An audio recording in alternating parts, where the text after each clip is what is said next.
Et d'ailleurs, les résidents étrangers ont la parole. De Strasbourg et d'ailleurs, actualité, culture, société, sur RBS 91.9. Bonjour, bienvenue à nos auditeurs et auditrices. Bienvenue à nos auditeurs et auditrices, vous êtes bien sur RBS 91.9 pour écouter votre émission de Strasbourg et d'ailleurs que vous propose le Conseil des résidents étrangers.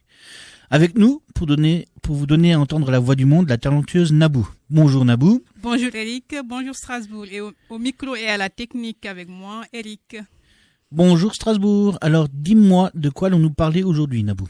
Alors aujourd'hui nous allons parler des colonies. Mais attention, rien à voir avec l'installation des colons surarmés dans un territoire où ils ne sont pas légitimes, car il s'agit des colonies de vacances. Un projet qui existe et évolue depuis 1879. Un vrai projet d'éducation populaire puisque pendant très longtemps, les colonies de vacances étaient essentiellement destinées aux enfants pauvres des villes. Et c'est progressivement démocratisé à tous les enfants qui se permettaient, donc ce qui permettait à ces enfants d'expérimenter la vie en collectivité, sans la pression de l'école, et pour beaucoup à cette époque, celle du travail. 1879, ça existe depuis très longtemps du coup. Elles ressemblaient à quoi les premières colonies de vacances? Je crois que nous allons les appeler par leur petit nom plutôt, les colos. Alors à quoi ressemblaient les premières colos? Les premiers colos ont existé en Suisse, un projet porté par le pasteur Hermann Walter Bion, et leur objectif était simple, celle de redonner une bonne santé à des enfants des familles les plus pauvres des villes. L'idée était fort simple, on les amène à la montagne, où ils font de l'exercice, avoir une bonne nourriture, vivre au grand air et dormir dans des fermes de montagne triées sur le volet. Les enfants étaient pesés à l'arrivée et le jour du départ, force est de constater que les enfants chétifs rentraient en bonne santé. Le succès est là et l'espace de quelques années, le nombre des enfants qui partent en vacances passe de quelques centaines à des centaines de milliers. Oui, bien sûr, mais il me semble que le côté religieux et bonne santé a très vite disparu des colos. Oui, en effet. Dès le début du XXe siècle, les associations laïques se saisissent de ce projet pour le transformer en un projet éducatif. Et pendant des années de colonie, à objectif sanitaire, on va dire, côtoient les vacances comme prolongement de l'école. Et beaucoup de colos fleurissent partout en France sous l'impulsion de la Ligue de l'enseignement, fondée en Alsace en 1866 par Jean Massé. Dès lors, le projet évolue et mêle l'idée de bon air et bonne santé avec l'éducation et l'apprentissage de la vie collective. Mais je crois que, à ce sujet, tu as la petite idée, Eric. Oui, en effet, les mouvements qui proposent d'emmener les enfants en vacances font florilège en ce premier tiers de siècle. Avec le scoutisme qui nous vient de l'Angleterre et la première scission se fait entre les associations confessionnelles et les associations laïques. Puis celles qui défendent le projet sanitaire s'opposent régulièrement au projet éducatif. Il a fallu de nombreuses rencontres et de nombreux débats pour permettre à ces groupes de faire vivre leurs propositions et autant de débats pour permettre aux législateurs de réglementer ce secteur, soutenir ces projets d'éducation populaire. Au fur et à mesure, les choses se régulent et se stabilisent. Reste un problème de taille à régler, celui de l'encadrement des enfants. Un constat amer est fait. Si de nombreux enfants partent en vacances, c'est pour se retrouver dans des maisons qui accueillent d'immenses groupes, dans des réfectoires bruyants et des dortoirs qui laissent peu de place à l'intimité. Dans certains établissements, les surveillants, et c'est comme ça qu'on les appelait à l'époque, ont la responsabilité d'une quarantaine d'enfants, sans être le moins du monde formé pour cette mission. Ce problème va trouver une solution dans la rencontre d'une femme férue de nouvelles méthodes pédagogiques, Gisèle de Failly, et le responsable national des éclaireurs de France, un mouvement inspiré du scoutisme mais en version laïque. André Lefebvre. Ensemble, ils mettent en place les premiers stages de formation des moniteurs et monitrices en 1937, qui deviendront les formations BAFA. C'est après la guerre que les colos prendront une autre dimension. On ne fait pas le projet d'une colo pour se contenter d'accueillir des enfants. Ils sont vraiment au cœur du projet de fonctionnement. La direction et l'équipe d'animation construisent leur centre autour des besoins et des enfants et les activités deviennent des animations et des supports à la relation. Les colos deviennent un lieu d'éducation et d'apprentissage à la vie en collectivité et à la démocratie où l'enfant peut s'expérimenter dans sa relation à l'autre dans un cadre sécurisé. Même si quelques centres échappent à la règle, cette façon de travailler se généralise dans les centres et les organismes de formation. C'est ce que j'ai moi-même expérimenté. J'ai passé plusieurs étés en colo. Mon père était cuisinier et son salaire ce salaire en plus nous permettait de régler plus facilement nos factures. Incidemment, je me retrouvais pris en charge avec les autres enfants de la colo. À tel point qu'une bonne part de mon éducation s'est faite par ce biais-là. Au travers du jeu, des travaux manuels, des copains que l'on retrouve été après été, j'ai tellement aimé ça qu'à 17 ans pile poil, j'ai passé mon BAFA et que maintenant encore, il m'arrive de faire des colos, mais surtout aussi de former de nouvelles générations d'animateurs et d'animatrices. Malgré tout, depuis 25 ans, j'ai vu évoluer le monde des colos. Au début, un vrai projet de vie collective, et j'ai vu arriver les organismes privés, des agences de voyage qui proposent des vacances pour les mineurs avec un encadrement adéquat. Et avec cet encadrement adéquat, il est toujours possible d'avoir les accréditations pour proposer des colos.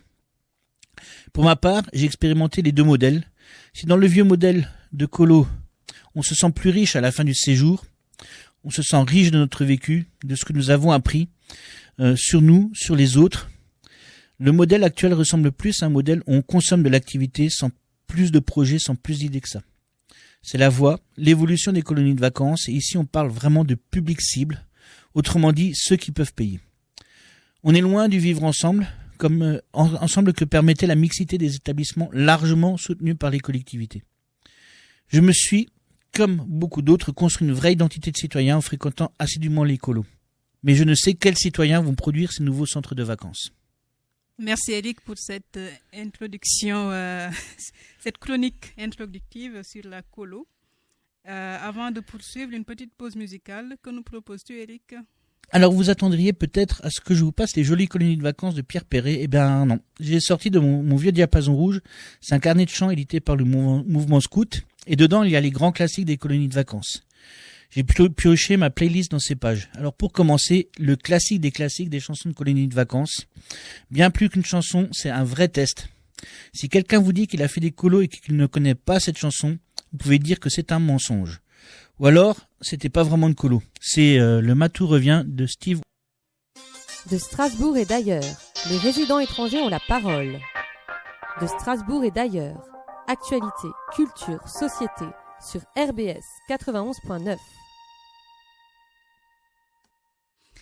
De retour sur De Strasbourg et d'ailleurs, vous êtes bien sur la RBS 91.9 et vous êtes bien en train d'écouter l'émission que vous propose le Conseil des résidents étrangers. Aujourd'hui, donc, nous parlons des colonies de vacances. Et pour la suite de l'émission, je vous propose d'entendre le témoignage d'un responsable associatif qui non seulement fait des colos, mais en plus forme des animateurs. François Simon. Ce qu'on pouvait faire en centre de vacances correspondait à ma vision, de l'éducation, de la vie en tant que telle. Et je pense que c'était pour moi, alors j'ai dit une révélation, c'est peut-être un peu étrange, mais si, j'ai envie de dire une révélation. Mais une révélation presque comme au niveau photographique, révélateur, voilà, j'ai presque envie de dire comme ça.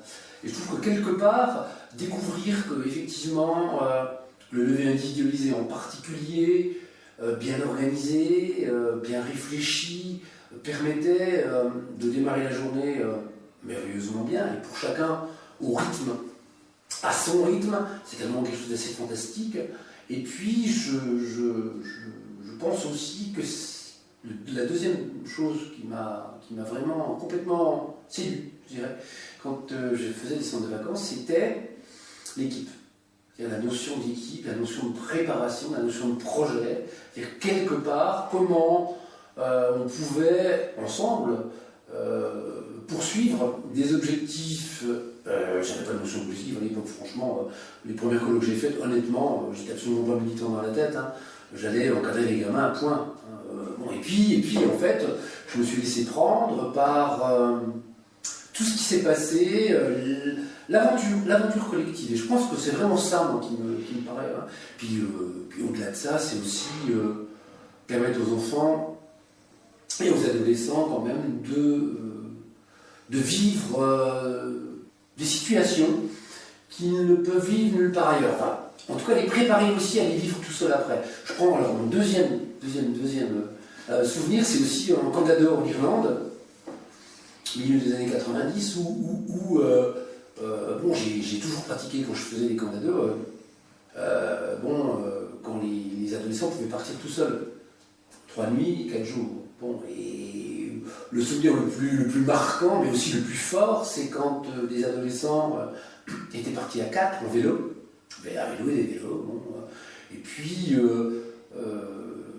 nous ont appelés à un moment donné, m'ont appelé, parce que c'est moi qui restais sur place à ce moment-là, puisque en Irlande on se déplaçait, c'était un camp d'ado itinérant, donc on pratiquait ça en itinérance, et m'ont appelé pour dire, bah, on a une telle qui est tombée, elle est blessée, donc est-ce que vous pouvez venir la chercher? Donc on est parti la chercher, il n'y a pas de voiture, mais on est parti la chercher, et puis quand on les a rencontrés, on leur a dit, bah voilà, vous venez aussi, et à ce moment-là, les adolescents nous ont dit, non, surtout pas, on veut continuer tout seul. Et je pense que quelque part là, il s'est passé des choses assez fantastiques aussi dans cet article, enfin cette réglementation-là, peu connue des directeurs, encore aujourd'hui quand même, peu connue, qui est quand même qui date du début des années 80, la mettre en place, c'était déjà un challenge, hein, parce qu'il faut l'assumer derrière, en tant que tel, mais que des adolescents, et des parents, ces adolescents, après, en réunion de parents, à l'Alstom, puisque ça s'est passé comme ça, ont mis en avant le fait qu'en centre de vacances, ça puisse se passer, et que c'était quelque chose d'assez extraordinaire,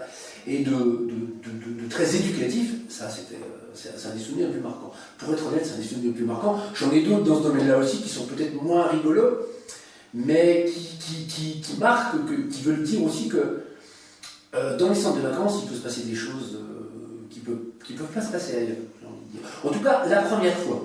Voilà. Après, c'est aussi fait, parce que moi, quand je faisais des camps d'ados, c'était aussi pour permettre à ces adolescents-là de partir tout seuls, les années d'après, évidemment, sans le cadre des centres. Elles m'ont sans doute fait grandir, bien sûr, elles m'ont fait découvrir des tas de choses, elles m'ont donné envie aussi de continuer, et je pense de m'investir réellement d'une manière un peu plus professionnelle dans le domaine de l'animation en tant que telle. Voilà, c'est après que je suis devenu animateur professionnel aussi, évidemment. Donc du coup, c'est quelque chose qui m'a fait grandir, et je pense que ce qui m'a fait grandir aussi, alors c'est peut-être sur un autre plan, c'est peut-être pas pour répondre à la question, mais c'est aussi le fait d'encadrer des stages, d'être formateur, et donc de parler constamment des centres de vacances et de loisirs, et donc de revenir dessus, de permettre aussi à des personnes de comprendre l'importance des objectifs, ces choses-là. Donc, je pense que ça m'a fait grandir, oui, ça m'a fait découvrir, quand j'étais jeune animateur, que j'étais capable que le cadre qu'on donnait permettait, et je m'en sers énormément aujourd'hui en écriture en particulier, permettait une liberté fantastique à l'intérieur, et 3, qu'on pouvait pratiquement tout faire. Enfin, dans le tout, évidemment, il y a sans doute des barrières, mais en tout cas, on avait le potentiel et le pouvoir, je vais même jusqu'à pouvoir, d'inventer des choses. Et je trouve que là, il me semble qu'en équipe, on a inventé des choses. Ouais, inventé. Voilà. Après, peut-être que le tort qu'on a souvent, que j'ai souvent, pourtant je suis quelqu'un d'écrit, mais c'est de ne pas garder, ou de ne pas écrire des articles ou des choses autour de tout ce qu'on a fait, tout ce qu'on a inventé ensemble. Voilà. Et je trouve que là d'ailleurs, j'ai un peu ce regret-là. Alors, je ne dis pas que je ne le ferai pas un jour, mais ça me semble important aussi, à un moment donné, de mettre en avant. Et je pense qu'on ne le met pas assez en avant, je redis ça. Voilà. Je pense que c'est la société d'aujourd'hui qui, à un moment donné, permet moins. Alors, je ne veux pas dire d'innovation, parce que c'est pas vraiment l'innovation, elle est là. Donne moins de place, en tout cas. Alors, j'ai dit on vivre ensemble, même si c'est pas un cliché, mais quelque chose qu'on emploie souvent. Mais en tout cas, à ce que j'appellerais la vie collective, tout simplement, à un moment donné. Et aujourd'hui, par exemple, partir en randonnée 2 jours en couchant dans une ferme, ça reste toujours aussi intéressant que par le passé. Pour ceux qui le vivent, et pour ceux qui le font vivre, et même pour les parents. Sauf que, quand on propose ça, on a l'impression d'être on va dire dans un second choix. Je vais dire comme ça, dans un second choix. Comme un morceau de boucher qui peut être du second choix. Voilà, dans un second choix. Alors que c'est largement du premier choix. Quoi, voilà. Et donc, l'impact, pour moi, c'est plutôt la société qui a de l'impact sur ce qui se passe. Et comme on est dans une marchandisation, la consommation, le consumérisme à fond, à un moment donné, je pense que ce qu'on veut proposer dépend de ce qui se passe dans la société entière.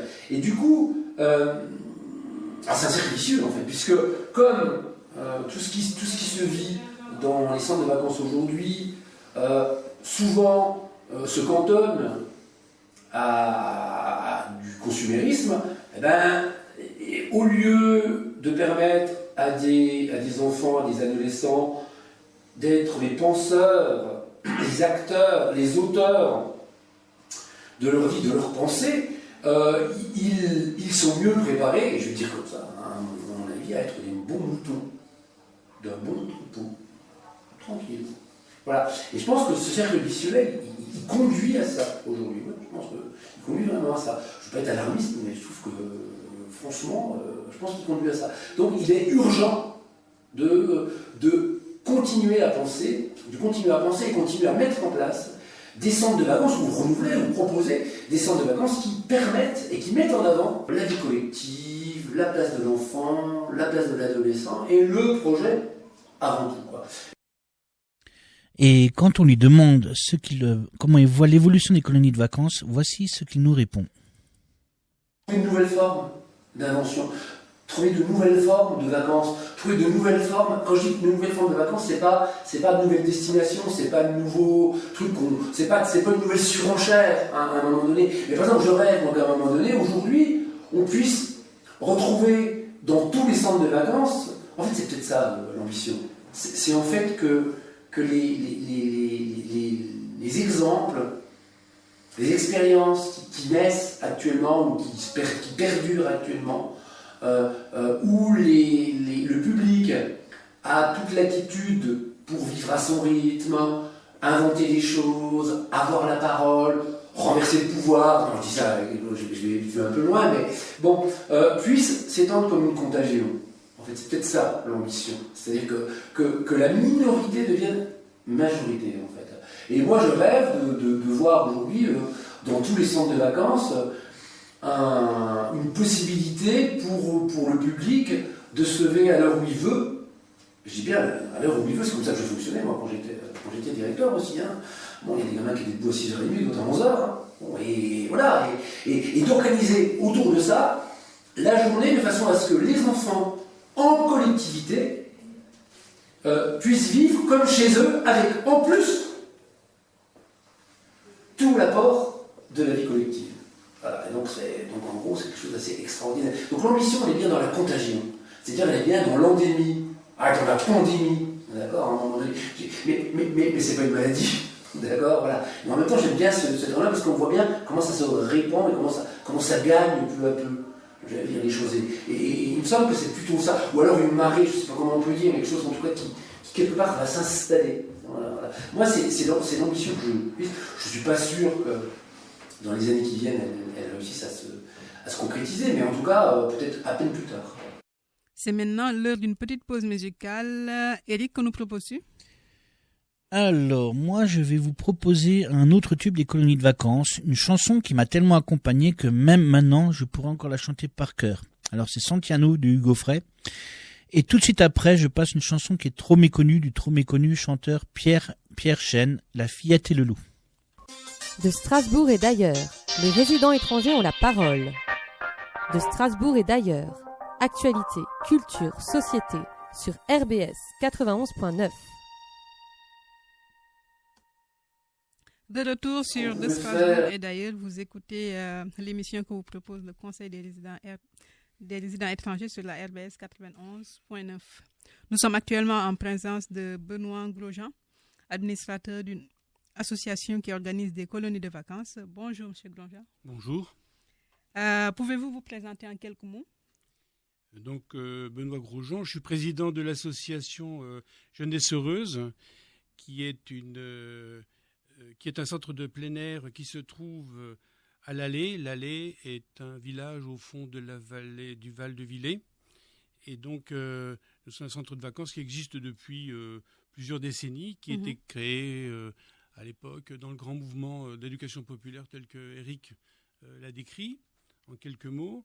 Et voilà, nous avons un centre qui accueille pas seulement des colos, mais des classes vertes et des classes de nature, des stages BAFA et tout un tas de prestations qui relèvent d'une pédagogie particulière. D'accord. Est-ce que vous pouvez nous en dire un peu plus sur les projets qui animent votre association ? Alors je dirais qui animait, parce que quand on m'a contacté, on était encore en activité. Il se trouve que l'association, la structure ferme ses portes la semaine prochaine, parce que malgré tous nos efforts ces dernières années, nous sommes arrivés au constat que nous ne pouvons plus continuer, dans la mesure où la baisse de fréquentation est tellement notoire que c'est plus possible de pouvoir continuer. Et donc nous en sommes très très très peinés, très très peinés. Ça nous touche énormément, pas seulement nous, les administrateurs, mais toute une population. Des milliers d'enfants sont passés par là. Et c'est vraiment un crève-cœur de devoir fermer la structure, malgré nos efforts. D'accord. Alors, je vais juste poser une question à ce sujet. Est-ce qu'il s'agit de la participation des enfants à vos activités, donc dans votre colonie, ou c'est le soutien des collectivités qui vous manque ? C'est un peu le contexte actuel. C'est-à-dire que actuellement, d'abord, les partenaires habituels que sont les collectivités locales sont de plus en plus frileux, pour ne pas dire absents. L'éducation populaire en général est devenue quelque chose qu'on se repasse, mais qui, quelque part, n'intéresse pas grand monde, sauf de vouloir maintenir quelques structures, un petit peu pour la forme. Mais sur le fond, l'éducation populaire n'est plus à la mode. Voilà. Ok. D'après vous, pourquoi est-il important d'envoyer des enfants en colonie ? Alors, il est pas seulement important, il est vital pour nous. C'est ce qu'il y a d'abord, parce que c'est une longue histoire, d'une part, et que l'actualité s'inscrit encore dans cette histoire. Actualiser le projet que nous prônons, et qui n'est pas seulement le nôtre, mais qui est celui en gros, de tous les centres, il s'articule autour de deux choses. D'une part, la protection de la nature, l'écologie, faire prendre conscience aux enfants quelle est leur place et leur responsabilité dans l'écosystème, par l'observation, la compréhension, l'accompagnement, par l'expérimentation de sensations, d'émotions. Alors c'est des trucs tout simples, qui paraissent tout simples. Mais encore faut-il que les conditions soient réunies. Le chaud, le froid, le lever du soleil, les émotions autour du feu de camp, les bruits, l'écoute des bruits de la nature. En tout cas, la nature est la première jambe sur laquelle on marche. La deuxième jambe, c'est le vivre ensemble. Et là aussi, ça permet aux enfants d'expérimenter le vivre ensemble dans un cadre approprié, ailleurs que dans la famille ou que l'école, d'expérimenter des modes de relation par des groupes de parole, des débats, des prises de décision par rapport aux activités, de tout ça encadré par des gens à l'écoute et bienveillants. Et ça, si c'est pas éveiller la citoyenneté et former des hommes et des femmes, alors je ne sais pas ce qu'on va pouvoir proposer d'autre. Est-ce qu'il y a des différences notoires entre les vacances en colo et les vacances en famille ? Oui, parce que le décalage, d'abord on est entre pairs. La famille, c'est bien beau, c'est formidable, mais il y a un moment où les enfants, ils aspirent à vivre autrement, autre chose. Et qu'ils puissent vivre ces choses-là, soit en classe de découverte, soit en colo, c'est décalé. La famille n'est pas toujours derrière pour dire si on fait bien ou si on fait mal. Ça permet d'expérimenter des choses dans un cadre, encore une fois, sécurisé et bienveillant. Ça permet d'approcher la nature, faire des choses qu'on fait pas forcément en famille, parce que les familles ont des cultures, chaque famille a une culture différente, a des manières d'approcher la vie de manière très différente. La colo permet, par les rencontres, par le cadre de vie, par l'immersion, c'est fondamental, par l'immersion, d'expérimenter cette vie ensemble ailleurs que dans la famille. Alors, que prescririez... Je vais répéter. Prescririez-vous à tout enfant de faire des colonies au moins une fois dans sa vie ? Bien sûr, mais je dis même pas seulement une fois. C'est-à-dire que tout ce qui peut permettre à des enfants de s'épanouir autour des émotions, autour du vivre ensemble, dans un cadre approprié, c'est du plus. Si on n'a pas cette expérience, on est orphelin de quelque chose. Malheureusement, tous les gens qui ont grandi à l'abri, entre guillemets, de ce type d'expérience, après, c'est un manque, que ce soit dans le domaine familial, comme dans le domaine professionnel. On repère tout de suite les gens qui ont l'habitude de vivre ensemble, de discuter, de débattre, d'argumenter. Si on l'a pas expérimenté, on peut pas le découvrir seul. C'est pas possible, on peut pas l'inventer. D'après vous, est-ce que les projets des colonies de vacances ont évolué ? Oui, ils ont évolué parce qu'on a une énorme pression, je dirais, comptable, pour ne pas dire plus, une pression comptable. D'une part parce que on nous dit il n'y a pas d'argent, alors que nous on est convaincus que c'est un investissement, que c'est pas de l'argent perdu, pour les raisons que je viens d'expliquer. Les colos ont changé parce que les conditions d'accueil ont changé, liées à la sécurité, à la méfiance, à la suspicion. Il se trouve que l'information est régulièrement, on nous fait savoir, on entend qu'il y a d'un autre colo un gamin qui a eu des problèmes physiques, sans parler d'autres choses plus graves. Et donc tout ça fait qu'il y a une certaine méfiance. Alors que les personnels sont de mieux en mieux formés. Quand je dis les personnels, ce sont les encadrants, les titulaires du BAFA. Ils sont très bien encadrés parce qu'ils sont très bien formés. Leur formation est pointue, ils sont responsables. Ils ne sont pas payés très cher d'ailleurs pour le faire. Ils sont volontaires pour le faire. C'est un engagement. Et ça, les colons ont changé de ce point de vue-là. Je me rappelle une époque où on faisait des choses que maintenant on n'aurait plus le droit de faire. Les lieux d'accueil ont dû changer parce qu'il a fallu se mettre aux normes. Et je peux vous dire que les normes, ça coûte pas rien. La sécurité est tant mieux d'une certaine manière. L'alimentation, il faut rentrer dans les détails, mais il faut prélever des échantillons, etc., pour éviter les épidémies éventuelles.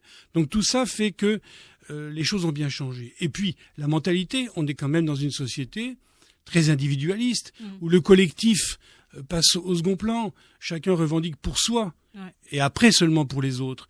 Et donc, cet aspect des choses qui est notre force, qui est encore une fois du vivre ensemble, c'est pas un vain mot pour nous.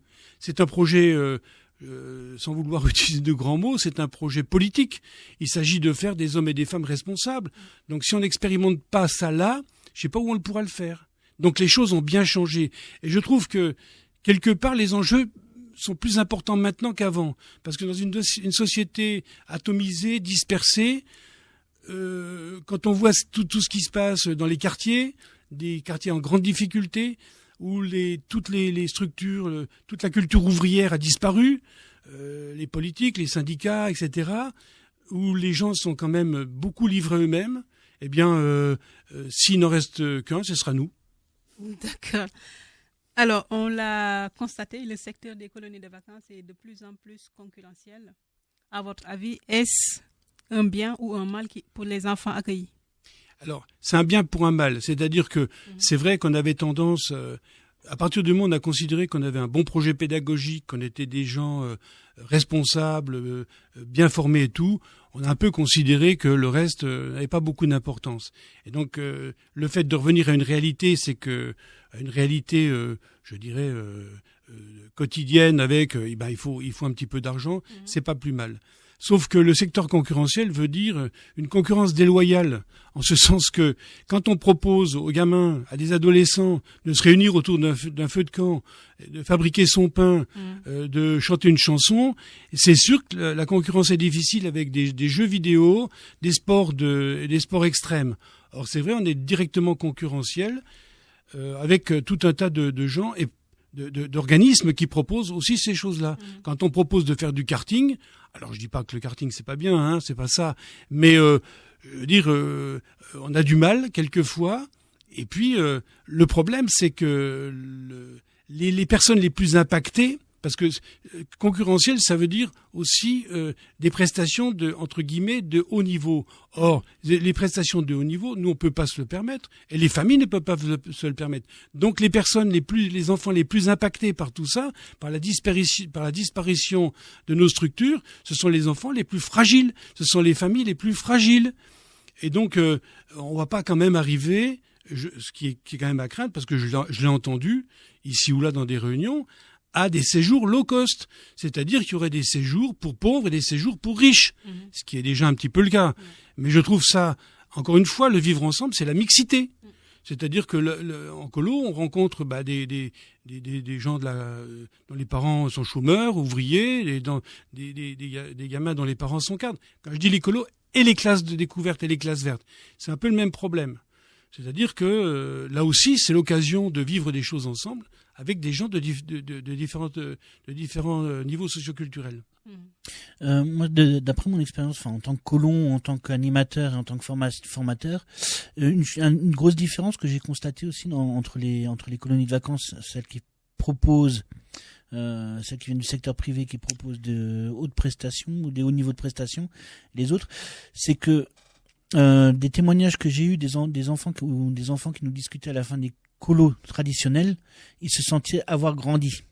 Alors que sur les colos où on fait de la consommation, on fait des parcs d'attractions et puis deux, trois musées, et puis des éléments tout ce qui rentre dans la consommation, j'ai pas du tout l'impression que les jeunes qui en sortent se sentent grandis, ont vraiment l'impression d'avoir appris quelque chose. Enfin, c'est un espèce de machin qu'ils ont fait et puis qu'ils vont laisser derrière eux, quoi.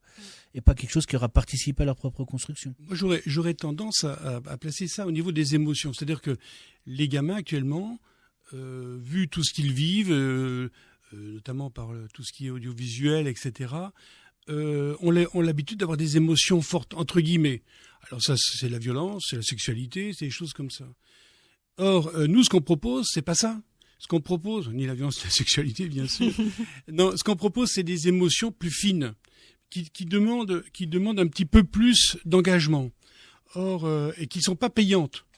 Je veux dire, coucher à la belle étoile, ça coûte rien. Sauf que le soir, quand on s'endort la tête dans les étoiles, c'est quand même des émotions qui restent. Et je rejoins tout à fait le Grand 8 à Europa Park. C'est sympa, hein, ceci dit, mais ça coûte. Et c'est des émotions, je dirais, passagères. Alors que ce qui reste, pour abonder dans ce que tu dis, ce qui reste, ce sont ces émotions, parce qu'on a construit une cabane avec des copains, parce qu'on a fait semblant de vouloir vivre en Robinson, parce qu'on a fait du pain qui était pas bon, mais c'est nous qui l'avons fait. Ça, c'est des goûts. Vous voyez, l'émotion, c'est pas seulement avoir peur. C'est l'émotion. On apprend aux enfants à ce que l'émotion se loge dans les petites choses du quotidien. Et c'est ça qui reste, parce que c'est ça qui construit. Je sais pas si je réponds à ta question. Oui, non, mais c'était aussi un truc. Bon, par contre, là, j'ai une question. C'est chaque année, on constate qu'il y a de moins en moins d'enfants qui partent en colonie de vacances. C'est une perte en moyenne de 50 000 enfants par an depuis près de 10 ans. C'est à peu près la moyenne qu'on a calculée. Quel impact cela peut avoir sur les enfants et sur l'évolution de notre société? Moi, je pense que les colos, les classes vertes font partie d'un maillage de ce qu'on peut proposer aux enfants. Or, si on ne propose plus ça, de quelle société il s'agit? Qu'est-ce qu'on propose à nos enfants? Où est-ce qu'on va les amener? Qu'est-ce qu'on va leur faire vivre? Alors, encore une fois, le problème, c'est que y a des gens, moi, j'ai pas de souci pour faire vivre, d'amener mes enfants, mes petits-enfants maintenant, faire du canoë, faire de l'escalade. Mais le problème, les enfants qui sont le plus impactés, ce sont les enfants les plus fragiles. Or, si on leur propose rien, eux, dans le quartier, ça va, ils ont des émotions. Mais c'est peut-être pas les émotions qu'on aimerait qu'ils aient. Or, nous, je pense que l'impact, on le mesure pas. Parce qu'on fait partie d'une chaîne, c'est pas que nous c'est pas que nos disparitions qui aura un impact. Moi, je crains qu'un jour on se dise, ah mais au fait, ce serait bien qu'on puisse partir avec les enfants, camper. Ce serait bien qu'on puisse aller avec les enfants, faire un feu le soir. Je dis mais il n'existe plus rien. Mais comment ça se fait? Parce qu'on aura disparu. Et moi c'est un cri d'alarme et un coup de colère aussi que je dis, parce que on n'est pas les premiers, on n'est pas les derniers. Donc c'est vraiment que les politiques qui sont sensibles, Mais ils nous tapent sur l'épaule en nous disant, bah oui, vous êtes gentils, vous êtes formidables, mais on peut rien. Parce que c'est pas une priorité. Or, si l'éducation populaire n'est pas une priorité de la société, alors je sais pas qu'est-ce qui est prioritaire. Si les enfants sont pas prioritaires dans leur prise en charge, dans leur accompagnement, alors je sais pas ce qui est prioritaire. Et d'ici quelques temps, le problème, c'est qu'on va dire, mais bon sang, mais il y avait quelque chose de formidable. Oui. Alors on va réinventer l'eau chaude, quoi. On va recommencer à dire, voilà. Alors que nous, d'autant que on est quand même les héritiers de tout un mouvement. Il faut pas oublier que tout ça, c'est né avec le Front populaire. Il y a eu la guerre, bien sûr. C'est né après la guerre, où la volonté du Conseil national de la résistance, c'était de faire en sorte que tous les enfants puissent vivre des choses positives, les sortir de leur milieu pour la santé. Mais ça, c'est primordial. C'est avant tout ce qu'on a dit tout à l'heure. C'est la santé. Mais c'est pas seulement la santé physique. C'est aussi tout le reste. C'est de s'aérer le cerveau, de vivre des choses fortes, de rencontrer des copains, des amis, de se faire des copains, de chanter ensemble, de rigoler, d'échanger. Et ça, encore une fois, dans un cadre sécurisé et bienveillant. Ça, c'est vraiment fondamental. Si on perd ça, de quelle société il s'agit? Quelle société on construit? Alors, une avant-dernière question. Vous l'avez dit tout à l'heure, les colonies de vacances ont tendance à disparaître actuellement.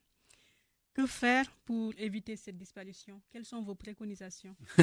Moi, je pense qu'il faut se battre, il faut continuer à se battre. On en a fait la meilleure expérience là, puisque notre centre ferme, je le répète, la semaine prochaine. Les coups de gueule, c'est les colères, l'émotion. Est-ce que c'est suffisant? Je crois pas. Une émission qui travaille autour de ce thème-là, comme la vôtre aujourd'hui, ça peut y participer, mais qui s'en préoccupe de ça? Moi, je pense qu'il faut populariser notre combat, nos revendications auprès des enseignants, parce qu'il faut que les enseignants partent en classe. Parce qu'il se trouve, petite parenthèse, que beaucoup d'enfants qui sont venus en classe de découverte à Jeunesse Heureuse, ce sont ceux-là qui reviennent l'été en colo. Donc c'est lié. Donc quand les gamins ont expérimenté une fois, ils ont goûté une fois, ils veulent y revenir. Donc il faut convaincre les parents que bien sûr qu'il y a des risques. Évidemment, tailler un bout de bois avec un couteau, pour un gamin de 10 ans, il peut se couper, bien sûr. Mais c'est aussi la pédagogie, c'est une pédagogie qui inclut ce risque-là. Bien sûr, on va pas aller mettre les gamins en situation de risque tel qu'ils risquent leur vie. C'est pas ça. Mais c'est pour permettre aux enfants d'expérimenter quelque chose qui peut effectivement être dangereux. Mais planter un clou, on risque de se taper sur les doigts. Mais et descendre un escalier n'est pas sans risque. Et ne descendre un escalier n'est pas sans risque. Donc il y a forcément des risques. Et je parle pas des plombeux. Bon, on pourrait parler aussi effectivement de maltraitance qui peuvent avoir lieu. Mais je veux dire, il n'y a pas de lieu, l'école en est lieu. S'il y a des enfants ensemble qui sont encadrés par des adultes, c'est un risque. Alors, il faut en parler. Les animateurs sont très pointus, très formés à ça, très bien formés. Je sais pas, tu me contrediras pas? Non, pas du tout. Et donc ils sont très au courant des procédures, de tout ce qu'il faut faire. Il n'y a aucun souci par rapport à ça. Donc il faut rassurer les parents, il faut convaincre les enseignants que ça fait partie de leur pédagogie. Moi, je dirais, il faudrait une décision très simple, par exemple. Chaque gamin, dans tout son cursus primaire, devra être allé, je dis n'importe quoi, 2 fois en classe de découverte. Et que ça fasse partie de la pédagogie des écoles. Voilà. Donc, on a des préconisations à faire. Mais s'adresser à qui? On nous dit, mais attendez, ça coûte des sous. Oui. Ça coûte des sous. Franchement, vous êtes formidable, mais est-ce que c'est vraiment bien utile? Franchement. Oui, parce que c'est souvent réduit à on envoie les gamins en pleine nature. Voilà. Mais c'est pas que ça. Donc, et puis encore une fois, j'insiste, mais les enfants les plus impactés, ce sont les enfants dans nos quartiers difficiles et compliqués. Ce sont eux. La mixité sociale, elle se trouve là. Y a pas on peut pas préconiser l'écologie, le vivre ensemble et se passer de nous. Ça, c'est pas possible. Ça, c'est absolument pas possible. Parce que notre disparition va avoir un impact. Parce que quand on aura tous disparu, on le regrettera. Oui. Voilà. Et puis donc il faut pas. On demandera ce qu'on fait les associations d'éducation populaire. Absolument. Bon, eh bien, je crois qu'on arrive à la fin de notre émission. Du coup, merci Monsieur Grosjean pour être venu nous parler de ce sujet. Merci beaucoup, M. Grosjean. Oui, alors donc on a une page Facebook à l'association Jeunesse Heureuse.